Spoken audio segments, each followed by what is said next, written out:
बिस्मिल्लाहिर्रहमानिर्रहीम। अस्सलामु अलैकुम वरहमतुल्लाहि वबरकातुहू। तनावल इस्लामिक स्टूडियो से हम अपने नाजरीन को खुशामदीद कहते हैं। अल्लाहुम्मा सल्ली अला सय्यिदिना व मौलाना मुहम्मद व अला आलि सय्यिदिना व मौलाना मुहम्मद व बारिक वसल्लिम व सल्लि अलैहि।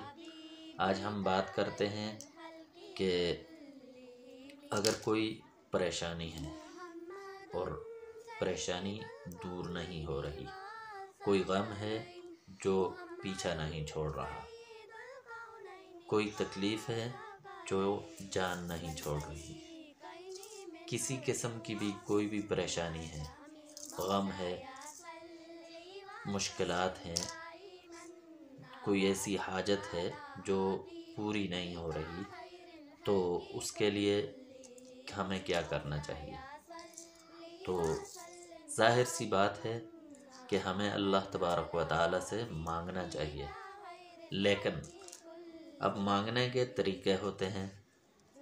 तो मांगने के वो तरीक़े जो अल्लाह तबारक व तआला ने हमें बताए हैं और जो आप सल्लल्लाहु अलैहि वसल्लम ने बताए हैं, जो कुरान से साबित हैं और जो अहादीस से साबित हैं, तो वो तरीक़े सबसे ज़्यादा कारगर हैं, वो सबसे ज़्यादा मुअस्सर तरीक़े हैं।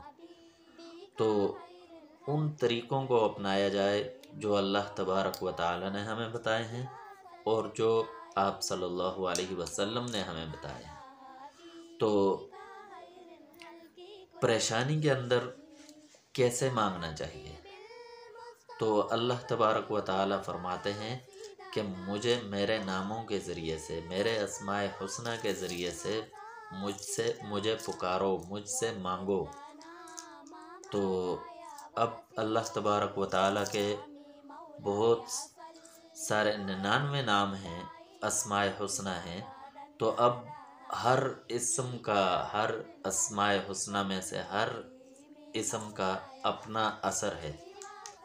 तो अब उस इसमें हुस्ना जो है, उन अस्माए हुस्ना के ज़रिए से अल्लाह तबारक व तआला से मांगा जाए।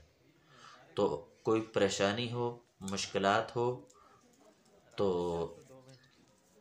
या हलीमु या अलीमु या अलियु या अज़ीमु, ये इसका विर्द करके अव्वल आखिर दुरूद शरीफ पढ़ें, इसका विर्द करें और इसके ज़रिए से मुतवज्जे होकर अल्लाह तबारक व तआला की तरफ, इसके ज़रिए से अल्लाह तबारक व तआला के सामने अपनी हाजत को पेश करें और अल्लाह तबारक व तआला से मांगें। इंशाअल्लाह बहुत ही मुजर्रब नुस्खा है, अल्लाह तबारक व तआला वो चीज़, वो हाजत ज़रूर पूरी करेंगे।